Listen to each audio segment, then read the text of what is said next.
in the Congress. In the Congress at last, the immense pavilion and the volunteers in stately array, as also the elders seated on the dais, overwhelmed me.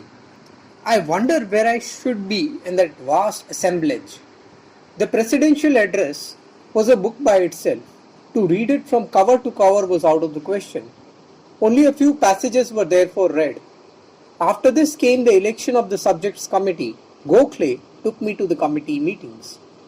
Sir Firoz Shah had of course agreed to admit my resolution, but I was wondering who would put it before the subjects committee and when.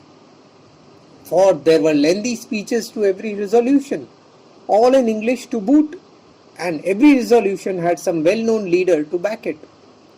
Mine was but a feeble pipe amongst those veteran drums, and as the night was closing in, my heart beat fast. The resolutions coming at the fag end were, so far as I can recollect, rushed through at lightning speed. Everyone was hurrying to go. It was 11 o'clock. I had not the courage to speak. I had already met Gokhale, who had looked at my resolution. So I drew near his chair and whispered to him, "Please do something for me." He said, "Your resolution is not out of my mind.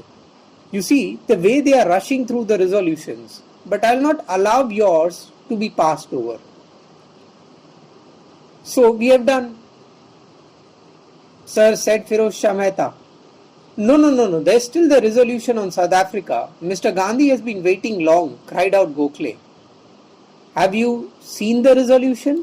asked Sir Firoz Shah. "Of course. Do you like it?" "It is quite good." "Well then, let us have it, Gandhi." I read it trembling.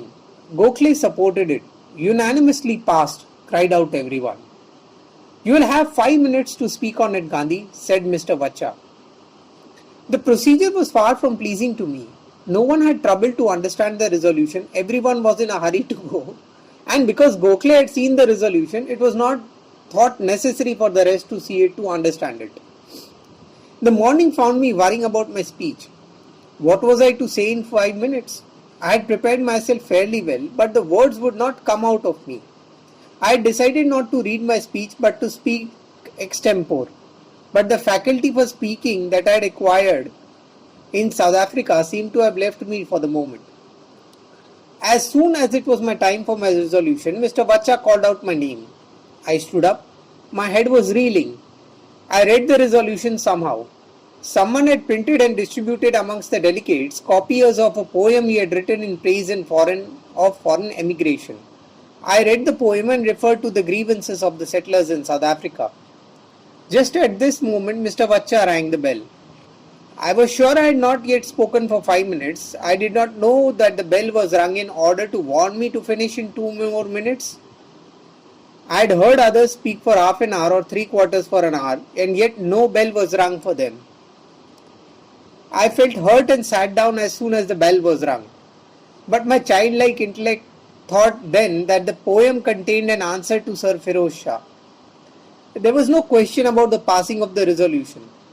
In those days, there was hardly any difference between visitors and delegates. Everyone raised his hand and all resolutions passed unanimously. My resolution also fared in this wise and so lost all its importance to me. And yet the very fact that it was passed by the Congress was enough to delight my heart. The knowledge that the imprimatur of the Congress meant that of the whole country was enough to delight anyone.